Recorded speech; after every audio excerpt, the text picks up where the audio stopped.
you're on.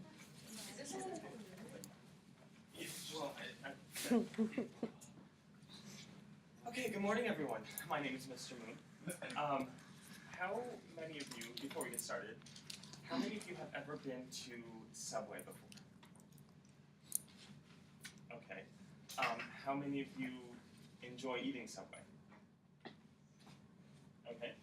Now, today we are going to learn how to make the perfect Subway sandwich. I was lucky enough to start there before I was a teacher, so. So it is a lot of you probably major in lunches and stuff from at home, like before school, and I'll do that. And you just slap a few things together. However, in the industry of fast food, we can't just slap things together because then we get in trouble. So there's a few things. Can I put this up? Yes. There's a few things before we get started that you need to know before you make the sandwich. So we're going to use our imagination here for a second. There's two main terms that I'm going to use a lot, and well, actually one, but a hinge cut is what we like to call it. When you have your loaf of bread that we bake, you know, it's like it's not perfectly square, it's like sort of round, right, whatever. When you cut it, you can't just cut it like straight through. There's an art to making these. You have to do what we call a hinge cut, and that is cutting it at a 45-degree angle, so that when you put the meat on there, everything, it closes properly. So you cut it at this 45-degree angle we call the hinge cut, and then once you open it, we call it the hinge. This is, when you open it, it's called the hinge. Who would have thought? And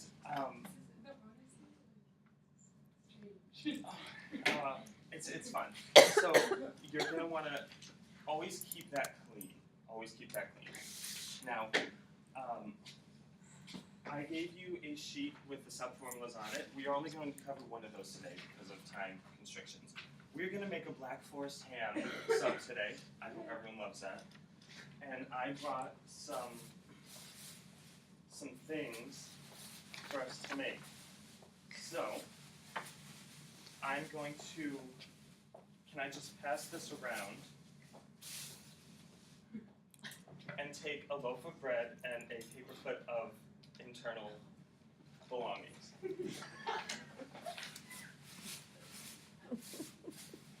Oh my god!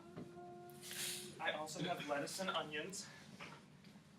So if you would just do me a favor, take a very small handful, you know, like something like that, and just like, you know, kind of pinch it with your fingertips. And onions, you're going to need even less, just a few.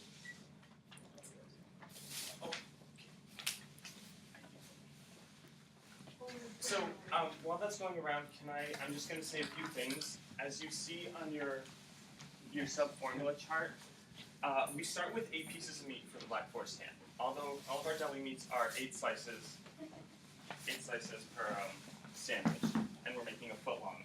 So start with 8 slices of meat.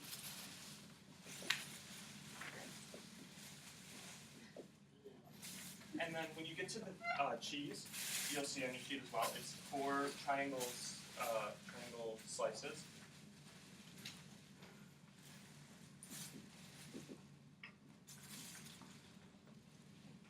And then veggies. You're gonna, well, I'll make it with you. You don't have to make it yet. I'm just kind of going through it before we get started. The veggies, you're gonna just sprinkle it kind of on. You're gonna start with the lettuce. For the sliced items, such as the tomatoes and the cucumbers, you're going to take 6 of those. It's, you know, 6 is a guideline. So you're going to take 6 of those and spread them across your sub.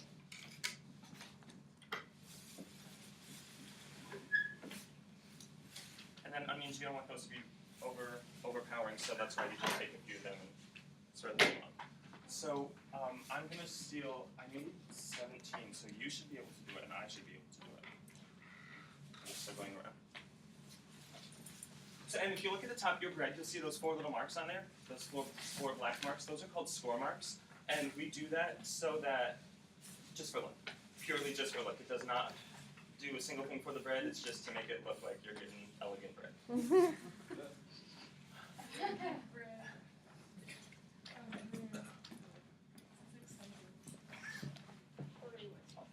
Thank you.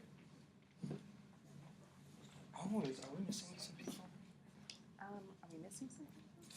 I haven't taken attendance. I have some extras. Thanks. It's for you. Oh, and the lettuce and such. Oh, is that back there? Need some lettuce. I gotta get you some lettuce and onions. Onions.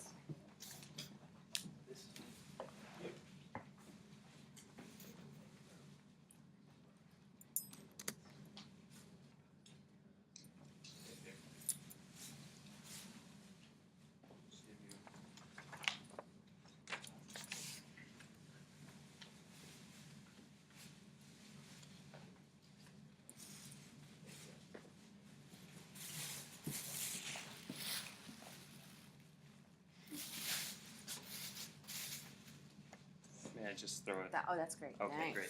Okay, so as we get started, you're gonna hinge cut your bread, and then it opens up to a nice, perfect little loaf of bread. We place the meat on the top half of the bread. So you can start. This is the pink Post-it notes. Is your Black Forest ham. I was gonna do black construction paper, but it's really pink. So you take the meat, and what we like to do is fold it so that it doesn't just lay on top of each other. It's better presentation. So you can fold it and just lay them like sideways on top of your bread, and you're gonna do the 8 slices throughout on top of your bread.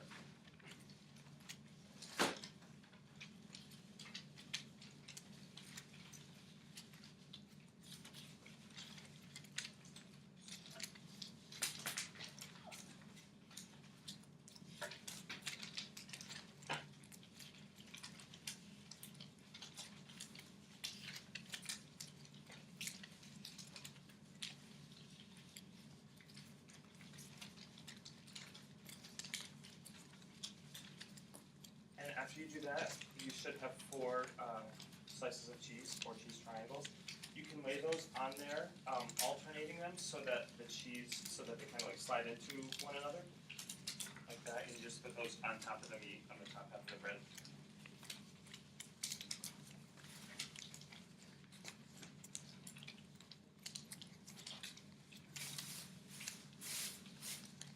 And once you're done with the meat and cheese, on the bottom half, you can take your lettuce that you got, and all you want to do is spread that across. And the big thing to remember is to go edge to edge.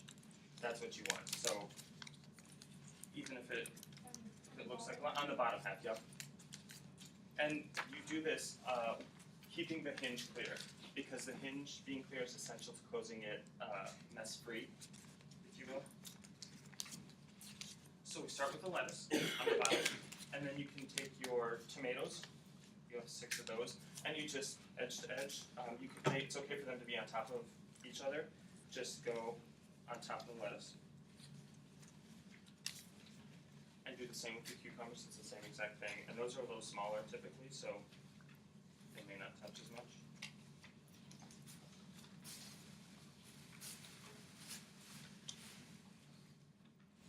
And then with your onions, you can just kind of sprinkle those on top. The customer can always ask for more, so you don't want to overpower it.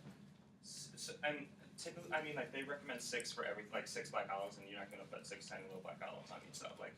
I would put more, but that's only if you want it. So once you have that, once everything is all set, you're going to then put a dressing on it. Now, for this demonstration, we're going to recommend mayonnaise as a dressing.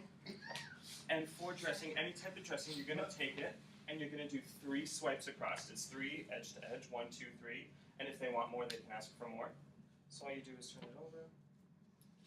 1, 2, 3. And then that's it. So if everyone would like to finish their sub up, I'll pass this around. And on top of the meats, yep. Sorry, on top of the meats. And then once you're done, your hinge should be clear. There should not be stuff in it, or else you're gonna have a hard time closing it. And all you do is fold it closed. And you have the perfect sub. Yay! Wait, okay. How do I close it without making a mess? If you keep the hinge clear, you shouldn't have a problem. Wow. I I didn't mean that. I didn't No, mean I that. know, I was totally kidding. I I just like, I don't wanna make it all fall. Oh, it won't. I mean, I would turn it Oh, like that. in the non-mayonnaise side? And I tend to flip the top over. So like hold it down there and flip the top over. You could do that, like flip it that way, it's not gonna come out. Oh, yay! All set.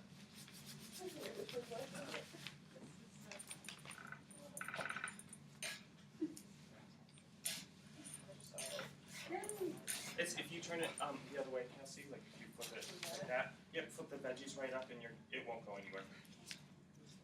Oh, shoot, I had 2 pieces of bread. Sorry. That is quite alright. We must be missing people because I have extras. Oh, okay. So, is there? I actually couldn't do that fast. Is there any questions about making this up? Which in the order to do things or anything? All right. Then may I ask you, what is probably the most important thing of making this up? Keeping the hinge clear. Keeping the hinge clear. What is the hinge? What is the hinge? When she says keep the hinge clear, what is it? Bless you. It's kind of like the center of the sub that we cut it. Yep. And what do we call, or describe for me the hinge cut? Rachel, did you? Cutting at a 45-degree angle. Perfect. Okay. Enjoy. Yay! Good job. It is